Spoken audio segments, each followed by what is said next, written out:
दोस्तों नमस्कार, स्वागत है आपका परीक्षा खबरी में। और आज है 1 अप्रैल 2020। आज की जो महत्वपूर्ण खबरें देख लेते हैं। 1 अप्रैल की बात करें तो काफ़ी विश्व में एक विशेष प्रकार का दिवस आज मनाया जाता है। हंसी मजाक दूसरों को चिढ़ाने के लिए आज के दिवस को समर्पित किया गया है। और यह केवल भारत में नहीं, पूरे विश्व में अलग अलग कारण इसके बताए जाते हैं। ठीक है, अलग अलग कारण, जैसे कुछ यूरोपीय एक त्यौहार है हिलेरिया, उसको मानते हैं इसका जनक। भारत में होली त्यौहार को भी इसका जनक माना जाता है, जबकि ये बहुत पुराना है। कई ऐसे तथ्य, कई ऐसे सब साक्ष्य मिलते हैं। जैसे ज्योफ्री चौसर एक साहित्यकार हैं, उनके 1392 में एक पुस्तक लिखी थी, कैंटरबरी टेल्स नाम था उसका। उसमें 1 अप्रैल और बेवकूफ़ी के बीच संबंध को बताया गया है। तो ऐसे में साफ है कि यह परंपरा सदियों से चली आ रही है। तो विभिन्न कारणों से अन्य अन्य स्थानों पे आज का दिन मनाया जाता है अप्रैल फूल के रूप में। लेकिन जो परिस्थितियां हैं, आप कुछ विशेष प्रकार के कमेंट्स और विशेष प्रकार के पोस्ट कहीं पर न करें, अन्यथा आपके ऊपर कार्रवाई हो सकती है। कल भारत सरकार ने एडवाइजरी जारी की, तो इस बार एक अप्रैल फूल आप नहीं मनाएं तो ज़्यादा सही है। इसको ऑल फूल्स डे भी कहते हैं। Companies fresh start scheme 2020 file, अगर आपकी कुछ उसमें कमियां हैं, खराबी है, तो फ्रेश स्टार्ट स्कीम चलाई गई है। इसका नाम है CFSS 2020। ये डायरेक्ट पूछ सकता है CFSS 2020 ये किस मंत्रालय से संबंधित है? तो मिनिस्ट्री ऑफ कारपोरेट अफेयर्स, ठीक, कारपोरेट मामलों के मंत्रालय से संबंधित है। इसने ये स्कीम चलाई है, कंपनीज फ्रेश स्टार्ट स्कीम 2020। अगला है कोरोना कवच।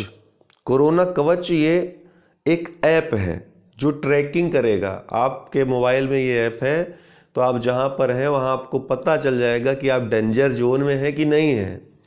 ठीक है, तो कोरोना वायरस ट्रैकिंग ऐप, इसको IT मंत्रालय और हेल्थ मिनिस्ट्री दोनों ने मिलकर स्टार्ट किया है, कोरोना कवच। प्रयागम ऐप, विभिन्न राज्य, विभिन्न जो संस्थान हैं ऐप और कार्यक्रम लॉन्च कर रहे हैं। तो परीक्षा की दृष्टि से लास्ट में मैं एक जिस्ट आपको दे दूंगा कि किसने क्या ऐप, किसने क्या योजना लॉन्च की। तो प्रयागम ऐप ये झारखंड सरकार ने लॉन्च की है। कोविड-19 के प्रकोप से बचने के लिए, उसके सुविधाओं के लिए, जो आवश्यक वस्तुएं हैं लोगों तक पहुंचाने के लिए प्रयागम ऐप ये क्या करेगा, लोगों का जो ऑनलाइन पंजीकरण करेगा। ऑनलाइन पंजीकरण करेगा ताकि उनको आवश्यक वस्तुएं आसानी से, सरलता से मिल सके। द डेथ ऑफ जीसस एक प्रसिद्ध पुस्तक वर्तमान में किसके द्वारा लिखी गई? JM कोएटजी की बुक है ये। JM कोएटजी को 2003 में साहित्य का नोबेल पुरस्कार मिल चुका है। इसके अलावा ये मैन बुकर प्राइज भी पा चुके हैं। तो इन पर एक स्टेटमेंटल प्रश्न बन सकता है। सुपर लार्ज रॉकेट लॉन्चर का सफल परीक्षण किसके द्वारा किया गया? उत्तर कोरिया के द्वारा किया गया। सुपर लार्ज रॉकेट लॉन्चर का सफल परीक्षण। उत्तर कोरिया जो है सामरिक दृष्टि से विश्व का सबसे महत्वपूर्ण देश इसको कह सकते हैं। और हाल ही में आपको ये भी पता चला होगा कि अमेरिका के राष्ट्रपति के द्वारा महत्व दिया गया, 2-2, 3-3 बैठकें की गई। रूस के राष्ट्रपति के साथ बैठक हुई। क्यों ये सब बैठकें हो रही? क्योंकि यहाँ पर ये परमाणु हथियार संपन्न है और यहाँ का जो सर्वोच्च नेता है किंग जांग उन, जो कि तानाशाह है एक, वो बहुत ही पागल इंसान है। तो कहीं परमाणु अस्त्रों का दुरुपयोग न हो, इसलिए लोग इसको शांत करने का प्रयास तो करेंगे ही। तो ये नॉर्थ कोरिया है, नीचे आपको साउथ कोरिया दिखेगा। उत्तर कोरियाई, ये कोरियाई प्रायद्वीप है। 2 प्रमुख देश हैं। ये बीच में जो आपको रेखा दिख रही है, ये जो डिवाइड कर रही है नॉर्थ कोरिया और साउथ कोरिया को, इसको हम क्या कहते हैं? 38वीं समानांतर रेखा। ये क्या है? 38वीं समानांतर रेखा इसको कहते हैं, जो कि आपके साउथ कोरिया और नॉर्थ कोरिया को डिवाइड करती है, विभाजित करती है। उत्तर कोरिया की राजधानी ये प्योंगयांग है और उत्तर कोरिया का सबसे बड़ा ये क्षेत्रफल वाला यह शहर भी है प्योंगयांग। वहीं सियोल जो है ये आपको जो दिख रहा है ये दक्षिण कोरिया की राजधानी है। यहाँ पे आपको येलो सी, पीला सागर दिख रहा होगा। सी ऑफ जापान इसके पूर्व में है। जापान की स्थिति आप देख सकते हैं, ये जापान है, ठीक है। राजधानी जापान की टोक्यो। ओकोस्टक सागर यहाँ पर है, ठीक। चाइना इसके ठीक पश्चिम में है, जो कि नॉर्थ कोरिया से अमनोक नदी, याद रखिएगा अमनोक नदी और तुमेन नदी, दो नदियां यहाँ पर बहती हैं, ठीक है। ये उत्तर कोरिया के, जो उत्तर कोरिया है, नॉर्थ कोरिया के ठीक उत्तर से लेकर के ये पश्चिम तक बहती हैं दोनों नदियां। तो अमनोक नदी जो है ये उत्तर में जो चाइना है, चाइना और नॉर्थ कोरिया के बीच सीमा बनाता है। वहीं जो तुमेन नदी है वो यहाँ पर बहती है और रसिया के साथ इसकी सीमा बनाती है। तो अभी हाल ही में इसने सुपर लॉज रॉकेट लॉन्चर का सफल परीक्षण किया है। टोक्यो ओलंपिक 2021 23 जुलाई से 8 अगस्त 2021 इसकी डेट। आपको पता है 2020 में इसका आयोजन होने वाला था, लेकिन कोरोना वायरस के कारण इसको टाल दिया गया और अब यह 2021 में होगा। कब होगा? 23 जुलाई से 8 अगस्त 2021। शुभंकर वही रहेंगे क्या? मिराई तोआ और सोमाइटी। ओलंपिक की बात करें दोस्तों तो ओलंपिक जो आधुनिक ओलंपिक है वर्तमान में, जो हर 4 वर्ष में होता है, इसकी शुरुआत 1896 में एथेंस में हुई थी, ग्रीस में।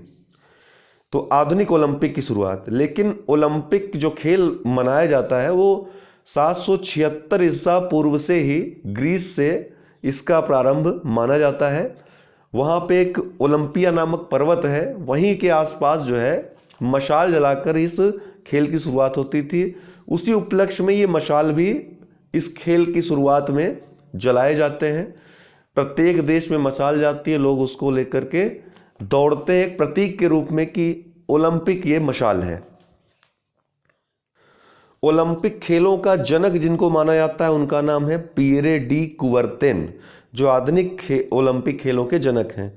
इनको जनक इसलिए माना जाता है क्योंकि इन्होंने ही अंतर्राष्ट्रीय ओलंपिक कमेटी का गठन किया था, स्थापना की थी 1894 में। इसका जो प्रतीक चिन्ह है ये बहुत जानने की जरूरत है। 5 रिंग्स हैं, ठीक है, एक दूसरे से लगे हुए 5 गोले हैं, रिंग है, और पांचों का कलर अलग अलग है। क्या क्या कलर है? लाल, नीला, हरा, पीला और काला। ये जो 5 कलर है 5 महाद्वीपों को इंगित करता है। कौन कौन से 5 महाद्वीप? अमेरिका महाद्वीप। तो अमेरिका में उत्तर अमेरिका और दक्षिण अमेरिका दोनों को एक में ही ऐड कर दिया एक प्रकार से। इसके अलावा अंटार्कटिका को छोड़कर बाकी चारों महाद्वीप। अगला, उत्तरी मैसेडोनिया नाटो का औपचारिकतः 30वां सदस्य बन गया। कुछ समय पहले घोषणा हुई थी और अब यह नाटो का औपचारिक रूप से 30वां सदस्य बन गया, उत्तरी मैसेडोनिया।